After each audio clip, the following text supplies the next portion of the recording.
Arkanul khutbataini lan utawi pira-pira rukune khutbah loro iku khamsatun ana 5. Bahwa rukun dua khutbah Jumat itu ada 5 perkara. Yang pertama hamdulillah, yaitu membaca alhamdulillah, memuji kepada Allah. Tsumma sholatu, tumuli maca sholawat ala Rasulillah ing atase Kanjeng Nabi Muhammad sallallahu alaihi wasallam. Rukun yang kedua dalam khutbah Jumat adalah membaca sholawat kepada baginda Rasul. Tsumal wasiyatu, tumuli wasiat bittaqwa, kelawan takwa. Rukun yang ketiga di dalam khutbah adalah berwasiat untuk bertakwa kepada Allah.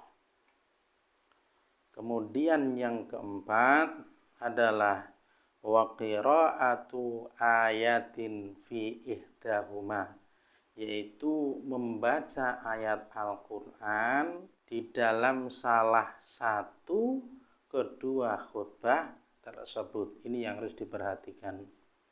Kemudian yang kelima, rukun daripada khutbah Jumat adalah waddu'a'u lil mu'minin wal mu'minat fil khutbati tsani, di dalam khutbah yang kedua, yaitu membaca doa untuk orang mukmin baik laki-laki maupun perempuan di dalam khutbah yang kedua. Jadi rukun khutbah Jumat itu ada 5. Yang pertama membaca hamdalah. Kemudian yang kedua membaca sholawat. Dan yang ketiga berwasiat takwa. 3 ini, hamdalah, sholawat, kemudian wasiat, harus dibaca di 2 khutbah. Khutbah pertama, khutbah kedua harus dibaca.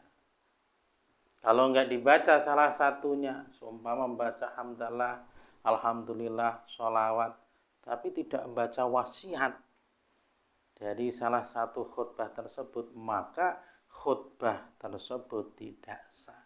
Kalaulah khutbahnya tidak sah, berarti Jumatan kita pun tidak sah. Kemudian rukun yang keempat apa? Yaitu membaca ayat Al-Quran di salah satu 2 khutbah. Salah satunya, enggak harus di 2 khutbah. Jadi seumpama khutbah pertama sudah membaca ayat Al-Quran, hamdalah, sholawat, wasiat, terus baca Al-Quran. Ini khutbah yang pertama. Setelah itu khutbah yang kedua, dia membaca hamdalah, sholawat, wasiat, tidak membaca Al-Quran, enggak apa-apa, sah. Karena rukun yang membaca ayat Al-Quran ini adalah dibaca dari salah satu dari 2 khutbah. Atau sebaliknya, khutbah pertama baca hamdalah, kemudian sholawat, wasiat, habis itu tidak baca ayat Al-Quran. Tapi ketika di 2 khutbah yang kedua maksudnya, dia membaca hamdalah, sholawat, wasiat, terus baru membaca ayat Al-Quran di khutbah kedua, juga sah. Jadi intinya rukun yang keempat dari khutbah Jumat adalah membaca ayat Al-Quran di salah satu 2 khutbah. Entah khutbah pertama boleh, khutbah kedua boleh. Kemudian yang kelima yaitu ad-du'a, berdoa untuk orang muslim. Ini khusus untuk di khutbah kedua. Jadi kesimpulannya gini, rukun yang wajib dibaca di 2 khutbah 3, hamdalah, sholawat, wasiat. Ini harus dibaca dua-duanya di 2 khutbah. Kemudian ada yang menyendiri, yaitu khusus dibaca di khutbah kedua, yaitu doa untuk orang muslim. Kemudian ada satu rukun Jumat yang boleh dibaca di khutbah pertama dan boleh dibaca di khutbah kedua dan boleh dibaca kedua-duanya di 2 khutbah. Bisa dibaca di khutbah pertama, bisa dibaca di khutbah kedua, yaitu membaca ayat Al-Qur'an. Paham ya Pak? Makanya kalaulah kita ini menjadi khatib, haruslah hati-hati. Apa yang harus kita perhatikan? Rukun khutbah ini yang harus kita perhatikan. Kalaulah salah satu di antara rukun khutbah yang 5 tersebut tidak kita baca pada tempatnya, maka khutbah kita tidak akan sah. Kalaulah khutbahnya tidak sah, maka sholat Jumatan juga tidak sah. Seandainya emang terjadi ada khatib seperti itu, tidak melakukan atau tidak lengkap di dalam membaca rukun khutbah, maka kita berkewajiban untuk mengingatkannya. Ketika ada khatib naik mimbar, tiba-tiba tidak membaca salah satu rukun khutbah, contoh tidak wasiat takwa. Wasiat takwa ini kan harus dibaca di 2 khutbah, baik khutbah pertama atau khutbah kedua. Ternyata dia tidak wasiat takwa.